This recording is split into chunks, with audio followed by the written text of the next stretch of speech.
layar kita saksikan ini standing ovation. Prabowo sudah tiba. Wah, Standing ovation. keren. Ada standing applause ya. Iya. Standing ovation dan applause untuk kehadiran Prabowo. Jarang-jarangnya kita ngeliat kayak gini. Jarang-jarang kita lihat. Merinding. Mudah-mudahan jadi contoh setelah ini.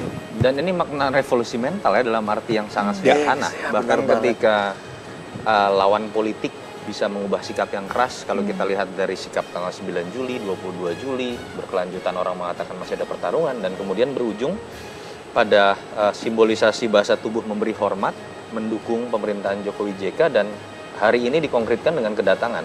Ini pengakuan formal dan informal yang menurut saya efeknya luar biasa secara psikologis ke masyarakat. Iya.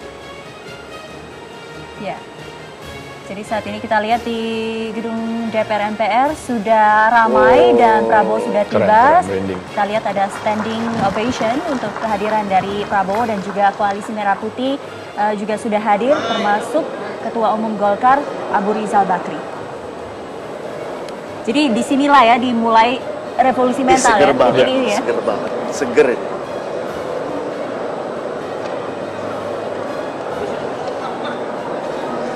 Tertunda tapi akhirnya klimaks.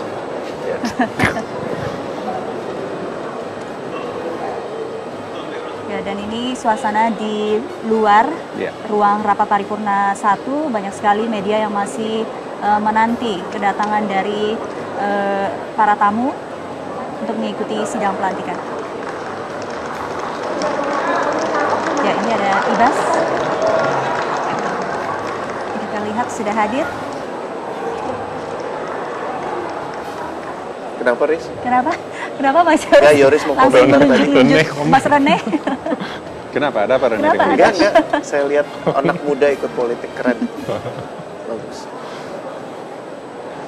Oke, jadi satu pertanyaan nih untuk Bung Toto. Kalau misalnya, jadi sebegitu penting dampaknya pertemuan singkat hari Jumat itu. Kalau misalnya pertemuan itu tidak terjadi, yang kita saksikan ini apakah tidak akan terjadi juga? Ya, kita lihat bagaimana ada hal-hal teknis yang berubah. Misalnya sampai tadinya mengatakan sedang di luar negeri, tidak akan hadir, sekarang akan hadir. Akan ada efek berkelanjutan gitu. Dan kita berharap bukan hanya pada simbolisasi ya kehadiran, tapi bagaimana kita melihat ada kecairan suasana. Artinya begini, kita tidak kemudian berharap bahwa semua harus satu suara, karena DPR memang tidak boleh menjadi pemberi stempel belaka. Tetapi bagaimana misalnya Koalisi Merah Putih ke depan dalam beroposisi, dalam berdialektika itu mengedepankan politik akal sehat, bukan politik balas dendam, bukan politik yang masih jegal-menjegal karena kecewaan pasca Pilpres. Kalau itu terjadi, undang-undang apapun yang ditolak, katakanlah misalnya, anggaran yang misalnya diperdebatkan, selama dengan politik akal sehat itu akan kita dukung juga begitu, karena disitulah makna check and balances dalam arti yang sebenarnya, bukan yang seperti kemarin kita lihat mengejar 3-0, 2-0 sampai 5-0 gitu misalkan. Ini mumpung ada pengamat politik keren nih, boleh tanya nggak Mas Toto, apa buat yang kita yang aktif sebagai relawan dalam bagaimana kita menempatkan diri, bagaimana peran lain yang bisa kita lakukan sekarang setelah semuanya ini, setelah Jokowi dilantik dan setelah DPR seperti yang kita ketahui, dan apa sih yang kita bisa lakukan? What's your recommendation? Transformasi mengawal itu kan harus terus terjadi ya.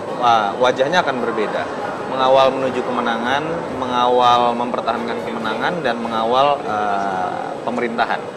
Per hari ini kita akan mengawal pemerintahan, dan ciri khas dari relawan yang menurut saya tulus, relawan yang ikhlas itu adalah berani melakukan kritik ke dalam, karena penyakit utama dalam kepemimpinan di Indonesia, terutama di level politik, adalah anti kritik asal bapak senang yang sering kita dengar.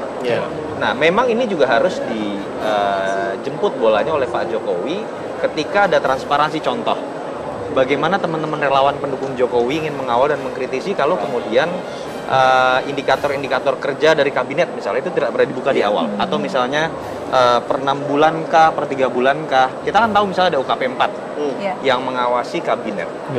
Bagaimana kemudian misalnya UKP 4 yang selama ini tertutup hanya memberikan laporan pada presiden, minimal indikator-indikator kerja, bahkan kalau perlu raport-raport kabinet itu kemudian bisa dibuka, sehingga kemudian teman-teman relawan yang ingin mengkritisi, termasuk pihak oposan yang ingin mengkritisi, itu jelas indikatornya, dan masyarakat bisa menilai mana kritik yang destruktif, mana kritik yang konstruktif.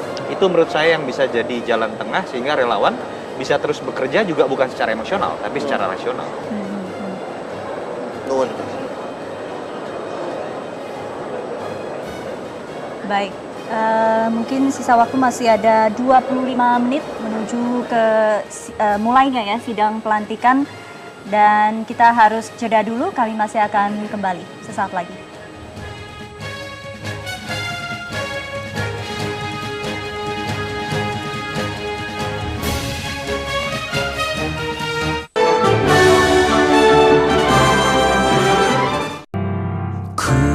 Bukan lagi kekasihmu, karena kau sudahi semua ini tanpa kata, tanpa ucap, kan dahulu kepadaku.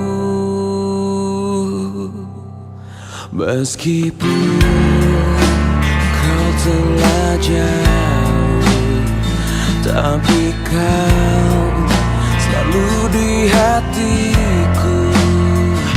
Meskipun kau bersamanya, tapi kau tetap di hatiku.